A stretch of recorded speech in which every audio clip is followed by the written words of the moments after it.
Good morning. Welcome to Therapy Now. I am your host, Dr. Ben.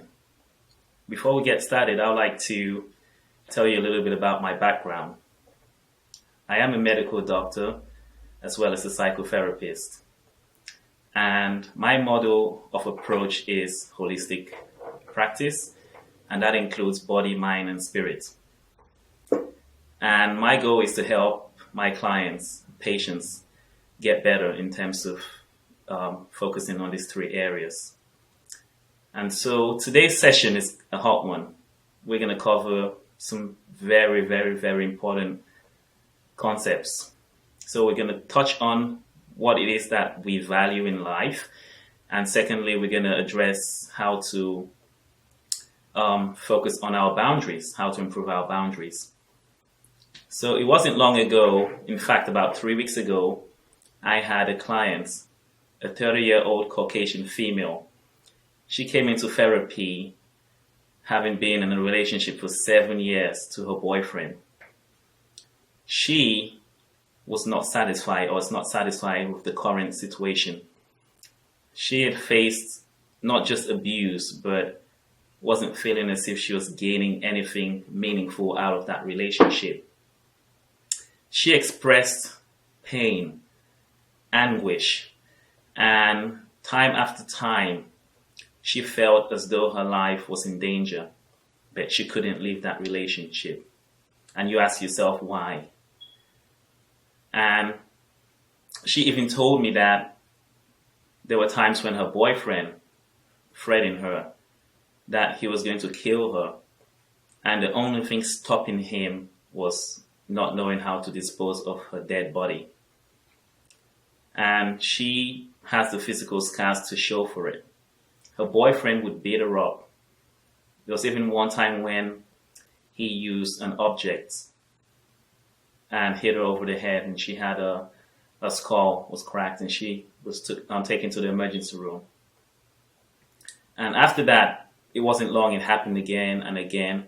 And so she knew that being in that relationship was what it was, it was going to happen time and time again. And she knew of the danger, but she just felt stuck in that situation. And so I had the chance to ask her one meaningful question. You've been in this relationship for 7 years. What can you tell me about your boyfriend in terms of the values that he brings on the table? How has he ever made your life better in a meaningful way? And so she paused, and I could see the look on her face. She said, none. He has not brought any value to my life in any meaningful way. And so at that point, I focused on teaching her about what our value system is and how that can help us to achieve our God-given purpose here on earth. She felt as though she needed more in terms of that relationship. So I explained to her what our value system essentially is by giving an analogy of using a GPS. A GPS system, essentially, once we set it, takes us from point A to point B, and it's predestined. So our value system helps us to realize what it is that we want, whether in a relationship, in a career. Our value system is our GPS. Once we have that set, we know we're going from point A to point B. So I asked her, what are some of the things that she values in a relationship? She mentioned all the things that we all know. She wants peace. She wants to feel loved. She wants to feel involved. She wants to grow. And she wants to become a better person. And so what happens when our value system isn't set? We lose direction. We don't know exactly where we're going to. And same thing happens in other areas of life too. Many people get into a career and they don't know exactly where they're going to. And this is not just talking about money. We can make money doing anything. We can make money. But if you don't know where you're going to, you could have been in a career for 30 years and still feel very unfulfilled. And people ask you, so what is your purpose in life? And you still don't know. and you may be 60 years of age, 70 years of age. So understanding that our value system is key to getting us from point A to point B is what this is all about. And so I said to her, if your boyfriend isn't bringing anything on the table, he's not adding any value to your life, what keeps you in that relationship? How do you expect to meet up with your expectations? How do you expect to grow as an individual when you don't have direction? And what is so interesting is that a lot of times we get into relationships and we get into careers and we expect to lead other people, but we don't have a sense of the direction ourselves. We don't know where we're going to. So how can we make another person's life better? How can we lead another person into their destiny when we don't know where we're going to? And she paused. She looked at me.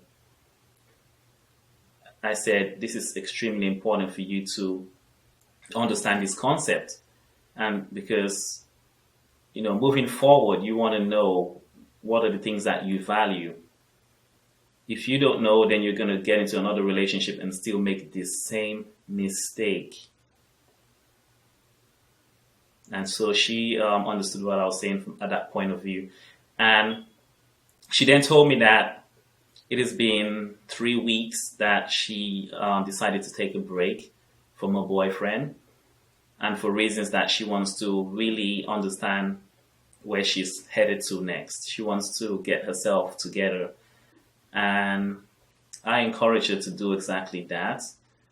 And research actually shows that if you want to change any habit, once you've done it for 21 days, it creates a new way of thinking in your mind. And so she's been doing this for 3 weeks, and I told her that you're right on the mark. You are right on the mark, and just keep on going, because this is going to change your life essentially. And she was very grateful. And then I had a few minutes also which I touched on the basis of setting a healthy boundary. Our value system and our boundary system kind of go hand in hand, because number one, if you don't know where you're going to, it is difficult for you to setting boundaries and setting timelines in order to achieve what it is you want to achieve. So they kind of merge together. And so in this scenario, I told her that, what you don't address, what you don't set in terms of your boundary enables another person to cross over that boundary, to step on your toes. And this could mean that your boyfriend knows that you tolerate him beating you, to the point where he cracked your skull open and you had to go to the emergency room. So if you don't set a boundary, you're telling your boyfriend it is okay for you to beat me. It is okay for you to use cuss words on me. It is okay for you to not care about my needs. So this is exactly what you're telling him, even though you're not saying it, but your body language and everything about that relationship is telling him that he should go ahead and abuse you. And so you have to understand that setting a healthy boundary doesn't have to be difficult. It's just part of what you expect. You could go to a grocery store and if you see a food, a bread, you see a can that looks awfully shaped, you're not going to pick up that can because, essentially it could be, there could be something wrong with it. And so your food, you want quality food. So setting the boundary doesn't have to be difficult. It doesn't have to be terrifying. It just means that you know what you want. Going back to our value system. So it ties in together very nicely.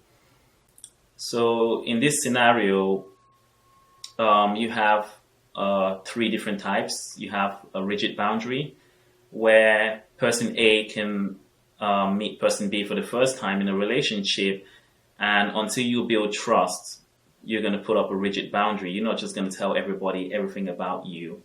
You want time to tell if you can trust person B, and then you gradually open up, putting down that boundary.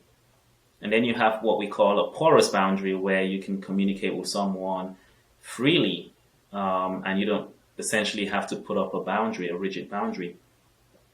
And then you have what we call a healthy boundary, whereby it's kind of like a mixture between the rigid and porous.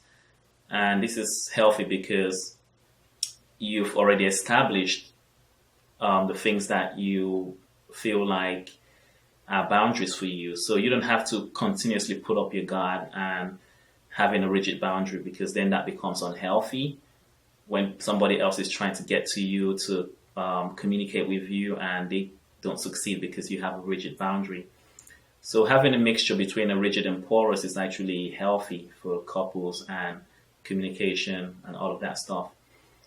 And so now we have a series of subcategories when it comes to boundary.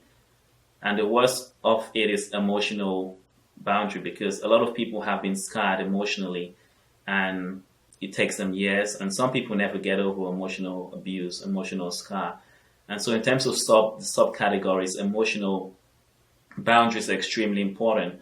And those are the ones that we need to make sure that we protect, because depending on the type of experience you've had, the type of trauma that you've been through, it can create scars that would last you for a lifetime.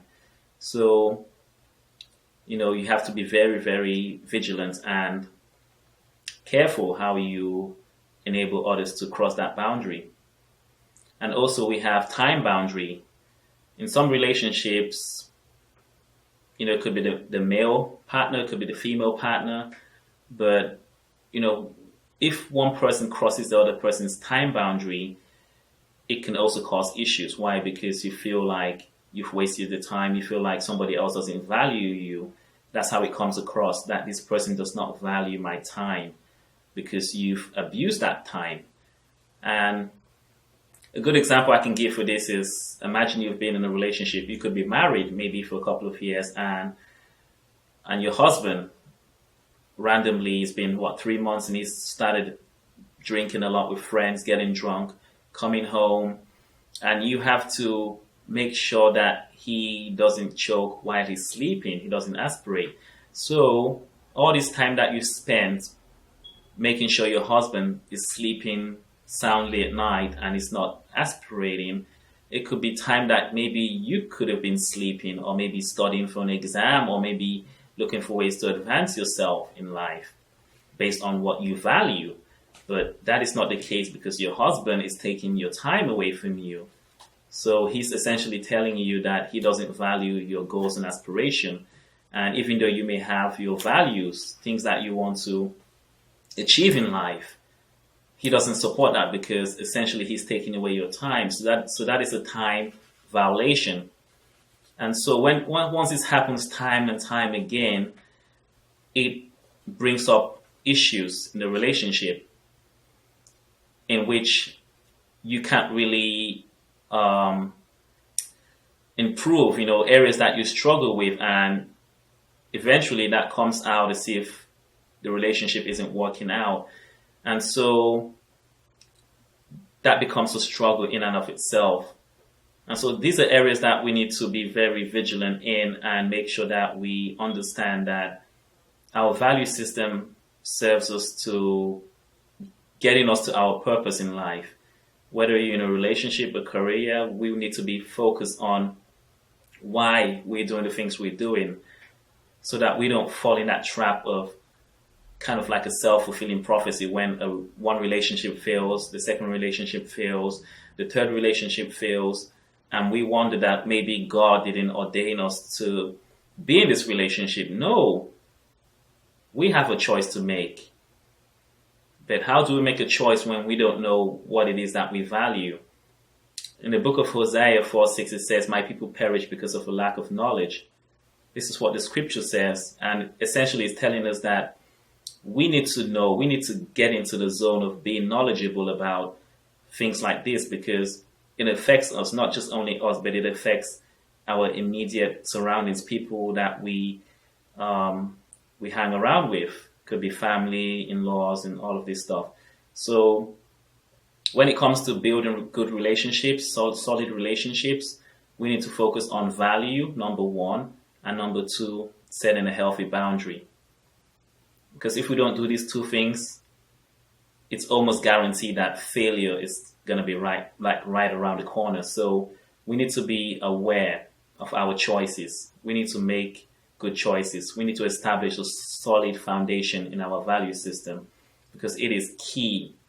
It is key to a successful relationship. It is key to a successful career, and it gets us to where we want to be. Again, this is Dr. Ben. Thank you for listening, and look forward to the next session. God bless you all. Have a nice day.